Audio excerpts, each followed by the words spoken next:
નમસ્તે, આપ સૌનું અમારી ચેનલ માં કી રસોઈમાં સ્વાગત છે। આજે આપણે આ ચેનલમાં ચાઇનીઝની એક સ્નેક્સની રેસીપી બનાવીશું, જેનું નામ છે ચાઇનીઝ સ્પ્રિંગ રોલ। આ રોલની રેસીપી જોવા માટે વિડીયોને છેલ્લે સુધી જોવા માટે વિનંતી। તો ચાલો હવે આપણે આ રેસીપી જોઈએ।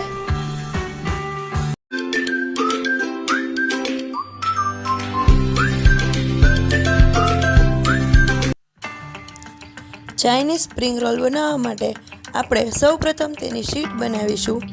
શીટ બનાવવા માટે આપણે અહીં મેંદો લીધેલ છે, તેમાં આપણે સ્વાદ અનુસાર નમક લઈશું અને મોણ માટે તેલનો ઉપયોગ કરીશું।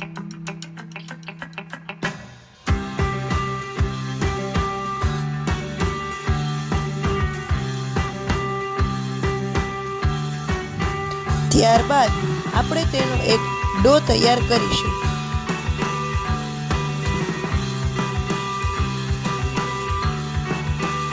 આ ડો તૈયાર થયા બાદ આપણે આ ડોને 15 થી 20 મિનિટ માટે રેસ્ટ આપીશું। ત્યારબાદ આપણે રોલના સ્ટફિંગની તૈયારી કરીશું।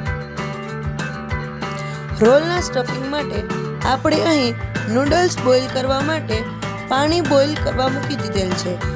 ત્યારબાદ પાણી બોઇલ થઈ જાય ત્યારે તેમાં આપણે નૂડલ્સ ઉમેરીશું। અમે અહીં હક્કા નૂડલ્સ પ્રિફર કરીએ છીએ, તે માટે અમે અહીં હક્કા નૂડલ્સ નાખેલ છે। તમારે જે પણ કંપનીના નૂડલ્સનો ઉપયોગ કરવો હોય તે કરી શકો છો। નૂડલ્સ 80% કૂક થઈ ગયા બાદ આપણે તેનું એક્સ્ટ્રા પાણી કાઢી લઈશું। ત્યારબાદ નૂડલ્સને ઠંડા કરવા માટે ઠંડુ પાણી નાખીશું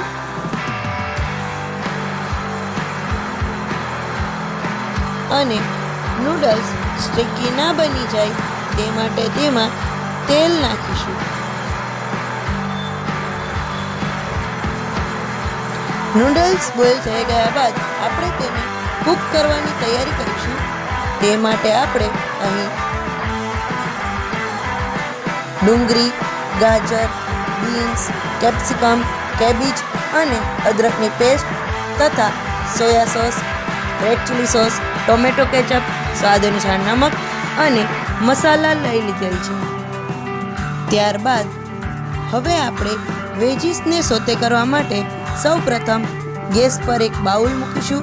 તેમાં થોડું ઓઇલ લઈ તેને ગરમ કરીશું। ત્યારબાદ તેમાં સૌપ્રથમ ડુંગળી નાખીશું,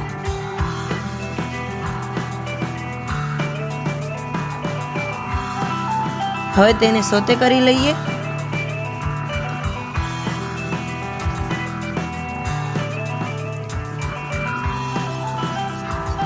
ડુંગળી થોડી ગોલ્ડન બ્રાઉન થઈ ગયા બાદ તેમાં આપણે ગાજર ઉમેરીશું। ત્યારબાદ તેમાં બીન્સ ઉમેરીશું। ત્યારબાદ હવે આપણે તે બંનેને પણ સોતે કરી લઈશું।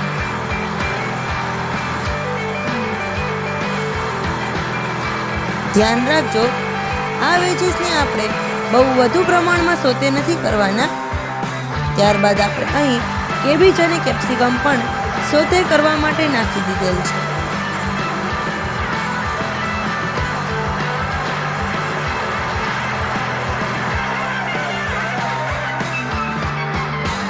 ત્યારબાદ આપણે આ વેજીસમાં સ્વાદ અનુસાર નમક નાખીશું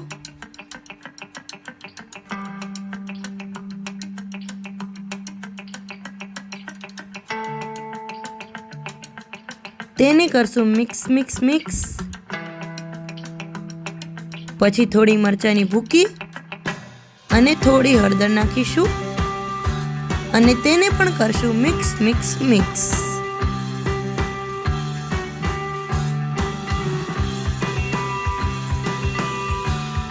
ત્યારબાદ હવે આપણે તેમાં soya sauce, red chilli sauce અને ટોમેટો કેચઅપ એડ કરીશું।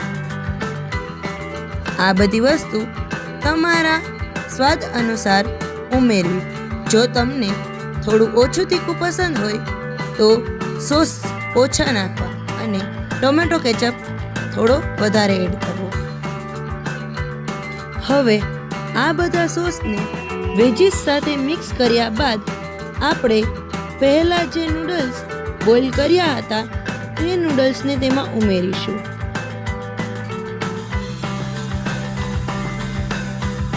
અને તેને પણ વેજીસ સાથે મિક્સ કરી લઈશું. જો તમે સ્પ્રિંગ રોલ બનાવવા ન માંગતા હો અને નૂડલ્સ ખાવા માંગતા હો તો પણ આ રેસીપીને ફોલો કરો. હવે આપણે જે ડોને રેસ્ટ કરવા માટે રાખેલ હતો એ ડોમાંથી શીટ બનાવીશું. શીટ બનાવવા માટે સૌપ્રથમ આપણે 2 પડવાળી રોટલી બનાવીશું. તે પડવાળી રોટલીને બંને બાજુથી કાચી પાકી શેકી લઈશું.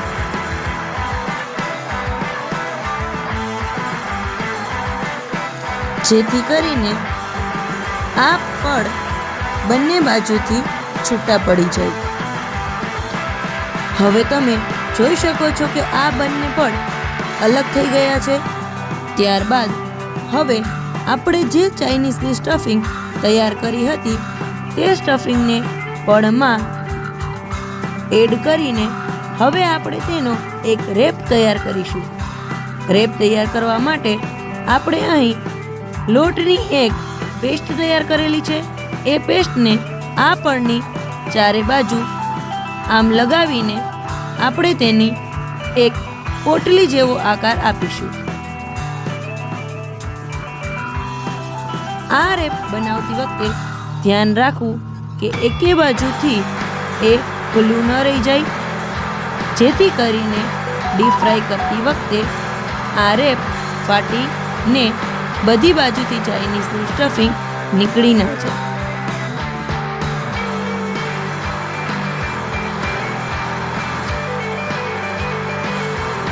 ત્યારબાદ હવે આ રોલને ડીપ ફ્રાય કરવા માટે આપણે અહીં ઓઇલ ગરમ કરવા મૂકી દીધેલ છે. અહીં આપણા બધા રોલ તૈયાર થઈ ગયા છે. હવે આપણે તેને ડીપ ફ્રાય કરવા મૂકીશું. આ રોલને આપણે ક્રન્ચી બનાવવા માટે ગોલ્ડન બ્રાઉન થાય ત્યાં સુધી આપણે તેને ડીપ ફ્રાય કરવાના છે. રોલને ડીપ ફ્રાય કરતી વખતે આપણે ગેસની ફ્લેમ મીડિયમ રાખીશું. ત્યારબાદ આપણા આ રોલ તૈયાર થઈ ગયા છે. હવે તેને ટોમેટો કેચઅપ સાથે સર્વ કરીશું.